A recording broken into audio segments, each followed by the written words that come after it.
Saúdo-vos com a santa paz de nosso Senhor e Salvador Jesus Cristo. Lições da Bíblia com o pastor Sócrates Penafor Fadu. Lição de número 4. Os atributos do ser humano. Lemos no Salmo 32 e versículo 9. Não sejais como o cavalo, nem como a mula, que não tem entendimento, cuja boca precisa de cabresto e freio, para que se não atirem a ti. Precisamos compreender aqui dentre os atributos dos seres humanos que o ser humano ele foi criado à imagem e semelhança de Deus. O homem é um ser espiritual, racional, livre e criativo. Sua missão primordial é glorificar o Criador e mantenedor de todas as coisas. O nosso Deus é um Deus poderoso e merece toda a honra, toda a glória e todo louvor. Lemos em Romanos capítulo 12, versículo 1 até o versículo 10. Rogo-vos, pois, irmãos, pela compaixão de Deus, que apresenteis o vosso corpo em sacrifício vivo, santo e agradável a Deus, que é o vosso culto racional. E não vos conformeis com este mundo, mas transformai-vos pela renovação do vosso entendimento, para que experimenteis qual seja a boa, agradável e perfeita vontade de Deus. Porque, pela graça que me é dada, digo a cada um dentre vós que não saiba mais do que convém saber, mas que saiba com temperança, conforme a medida da fé que Deus repartiu a cada um. Porque, assim como em um corpo temos muitos membros, e nem todos os membros têm a mesma operação, assim nós, que somos muitos, somos um só corpo em Cristo, mas individualmente somos membros uns dos outros, de modo que, tendo diferentes dons, segundo a graça que nos é dada, se é profecia, seja ela segundo a medida da fé. Se é ministério, seja em ministrar. Se é ensinar, haja dedicação ao ensino. Ou o que exorta, use esse dom em exortar. O que reparte, faça-o com liberalidade. O que preside, com cuidado. O que exercita misericórdia, com alegria. O amor seja não fingido. Aborrecei o mal e apegai-vos ao bem. Amai-vos cordialmente uns aos outros, com amor fraternal, preferindo-vos em honra uns aos outros. É glorioso quando entendemos este texto da Bíblia Sagrada que o apóstolo Paulo ministrou aos romanos. Na verdade, o ser humano possui vários atributos para viver e influenciar este mundo. Somos chamados por Deus a cultivar uma espiritualidade profunda que reflita uma sincera devoção ao Pai. Somos chamados, meus irmãos, para também a usar a razão no sentido de compreender bem a realidade. Não podemos ignorá-la pois foi Deus quem nos deu. Somos chamados a viver em sociedade, jamais isolados das pessoas e da realidade. Somos chamados a ser livres na perspectiva espiritual, social e política. E somos chamados a trabalhar com criatividade para o Senhor e para o próximo, e todas as esferas em que estivermos da vida, somos chamados a glorificar a Deus e a revelar seu propósito para com o ser humano. Você e eu fomos chamados para edificar a vida uns dos outros. Portanto, vamos nos ater à palavra viva, à palavra santa, à palavra de Deus. Aqui, nesta oportunidade, estudaremos e meditaremos sobre os principais atributos do ser humano, a saber, atributos que chamamos de espiritualidade, atributos que chamamos de racionalidade, atributos que chamamos de sociabilidade, atributo que chamamos de liberdade e atributos que chamamos de criatividade.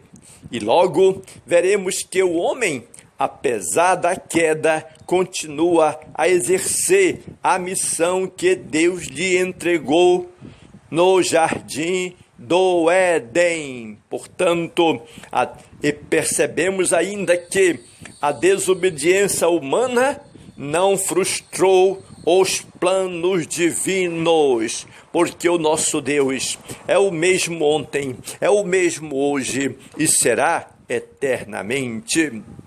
Se Deus assim nos dotou, usemos cada um de nossos atributos para glorificá-lo no aperfeiçoamento destes que Deus nos outorgou. Portanto, vamos ler a Bíblia Sagrada, vamos orar e vamos mantermos a vigilância de dia e de noite, e vamos também evangelizar este mundo, levando o amor cristão a toda a humanidade. Em suma, portemo-nos de tal forma como que o Pai Celestial seja exaltado em nossa vida eternamente, através de nossas qualificações espirituais,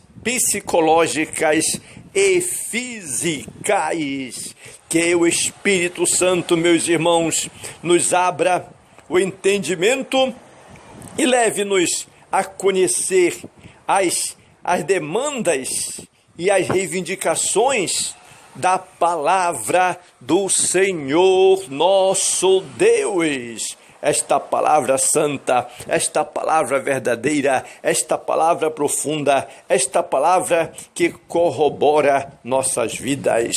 Ponto de número 1. O ponto de número 1. A espiritualidade humana. Aqui podemos perceber que neste ponto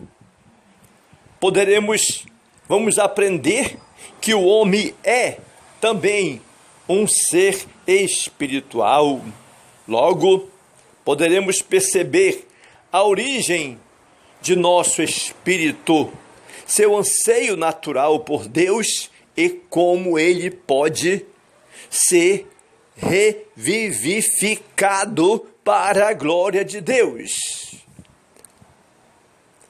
Aqui percebemos que na origem divina de nosso espírito, que após Deus formar Adão do pó da terra, o Senhor Deus soprou-lhe nas narinas o fôlego de vida.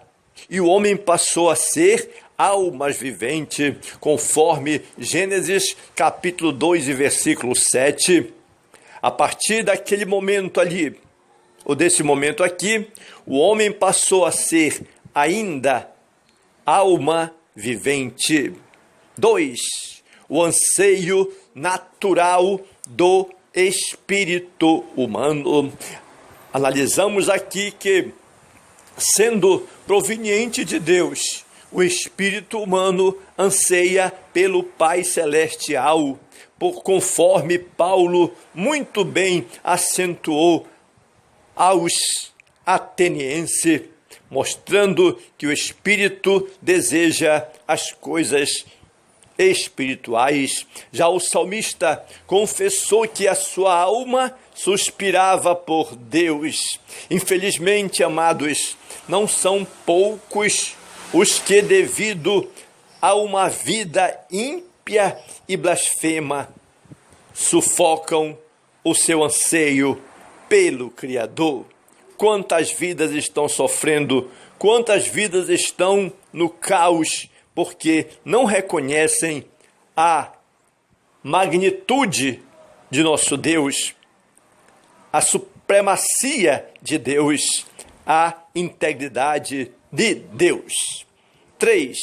A revivificação do espírito humano. Neste ponto, através de sua morte redentora, o Senhor Jesus Cristo vivifica o homem que jaz morto espiritualmente, trazendo de volta, tornando agora uma nova criatura. Só Jesus é a ressurreição e a vida. Quem crê nele, ainda que esteja morto, viverá. Logo, o espírito humano tem origem divina, por isso, naturalmente, ele anseia pelo Pai Celestial. Ponto de número 2, ou seja, a racionalidade humana. Tenhamos em mente neste ponto que é preciso observar o propósito de Deus. Deus é um ser racional, logo há perfeita harmonia entre o que é genuíno e a genuína razão e a fé bíblica. Por isso mesmo, ele requer de cada um de nós um culto racional. E o apóstolo Paulo foi categórico quando declarou aos irmãos: rogo-vos, pois, irmãos, pela compaixão de Deus, que apresenteis os vossos corpos em sacrifício vivo, santo e agradável a Deus, que é o vosso culto racional. É preciso compreender que o nosso Deus é um Deus todo-poderoso e merece toda a honra, toda a glória e todo louvor. Deus é um ser racional. E aqui percebemos que, certa vez, o próprio Senhor Jesus desafiou o povo de Judá, que caíra na apostasia, a argumentar acerca do verdadeiro caminho. Portanto, ele requer de seus servos uma postura racional, porquanto doutou-nos de razão. Não temos uma natureza animal e bruta, mas racional e inteligente. 2. A harmonia entre racionalidade e espiritualidade. A verdadeira espiritualidade manifesta-se de maneira racional, pois o nosso Deus é um ser racional. Ele não é de confusão. Para que o agrademos, o Espírito Santo nos desenvolve a inteligência espiritual e através desta capacidade, desta preparação, nós adoramos ao Deus verdadeiro, ao Pai de nosso Senhor e Salvador Jesus Cristo, que também é o nosso Pai Celeste. 3. O culto racional agrada a Deus. Percebemos aqui que, posto que Deus é um ser racional, devemos cultuá-lo racionalmente. Isso significa, antes de tudo, que a nossa adoração a Deus tem de ser perfeitamente entendida, explicada e praticada. De outra forma, não terá valor algum. Aliás, o culto cristão é o mais racional de todos, apesar de parecer para os incrédulos escândalo e loucura, mas para nós é poder de Deus para a salvação de todo aquele que crê o Evangelho. Logo, Deus é um ser racional. Logo, há perfeita harmonia entre a genuína razão e a fé bíblica. Ponto de número 3. A sociabilidade humana. Neste ponto, fica bem claro que Deus nos criou sociáveis. A solidão é contrária à nossa natureza, por isso Deus instituiu a família e só depois o Estado.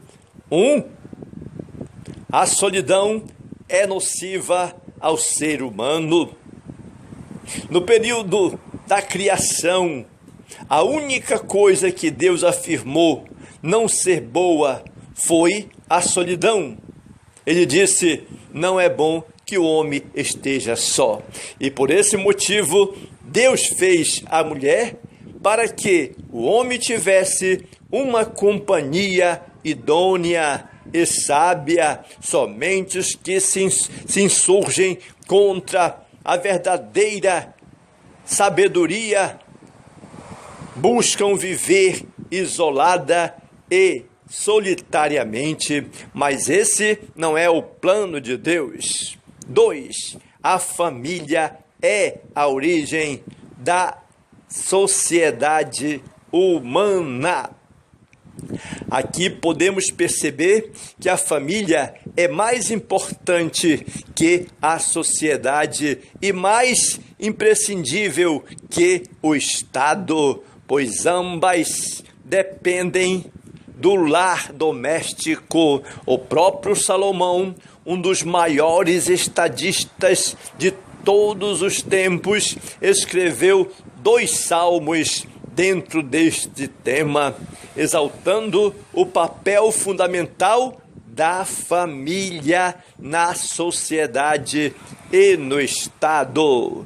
3. A Igreja de Cristo, a sociedade perfeita. Que maravilha! No Novo Testamento, a Igreja de Cristo é apresentada como a sociedade perfeita, porque nela todos formamos um único corpo. Essa união impensável em termos em vários tipos de pensamentos sociológicos, é denominada o mistério de Deus pela palavra através do apóstolo Paulo, que determinou essa verdade. Portanto, Deus criou os seres humanos para que pudessem viver em sociedade, agregados e social. A solidão é contrária à natureza humana. Ponto de número 4, a liberdade humana. Aqui aprendemos que Deus concedeu-nos o livre arbítrio para que escolhêssemos entre o bem e o mal. Se por um lado temos a liberdade de agir, por outro lado, não podemos esquecer-nos da soberania divina. O livre-arbítrio. Neste ponto, o livre-arbítrio pode ser definido como a capacidade humana de tomar livremente uma decisão. Tal atributo é observado em diversas passagens das Escrituras. 2. O ato de decidir. Segundo a Bíblia, o ato de decidir entre o bem e o mal, entre Deus e os ídolos, e entre aceitar Jesus e recusá-lo, é um direito que o Todo-Poderoso nos concede. 3. A soberania divina. Dentro deste fator, já que Deus concedeu-nos o direito de escolha, hajamos com responsabilidade, meus irmãos, e vamos discernir, porque todos seremos responsabilizados por nossas escolhas e nossos atos. Portanto, o livre-arbítrio humano e a soberania divina não estão excluídos jamais. Eles são perfeitamente harmonizados ou estão sempre em harmonia. Logo, Deus concedeu o livre-arbítrio ao ser humano para que escolhesse entre o bem e o mal. É meu direito, é seu direito, é nosso direito tomar as nossas decisões, porque o nosso Deus nos outorgou esta capacidade. Ponto de número 5, a criatividade humana e o trabalho. O trabalho é uma dignidade para o homem. A criatividade humana deve praticar, viver, trabalhar e dedicar a sua vida para a glória de Deus. Através do trabalho, o ser humano transforma e preserva a terra. Logo, em seu discurso em Atenas, Paulo reconhece todos os atributos que o Criador concedeu ao ser humano. Apesar da queda, a humanidade vem evoluindo continuamente, mas em termos espirituais, o homem regride rumo ao abismo. Somente o Evangelho de Cristo é capaz de restaurar plenamente. Por isso, o Senhor Jesus Cristo é o nosso Salvador pessoal. Sem Ele, a vida humana perde todo o sentido. Portanto, crê no Senhor Jesus Cristo e serás salvo, tu e a tua casa. Jesus Cristo é o único Salvador do mundo.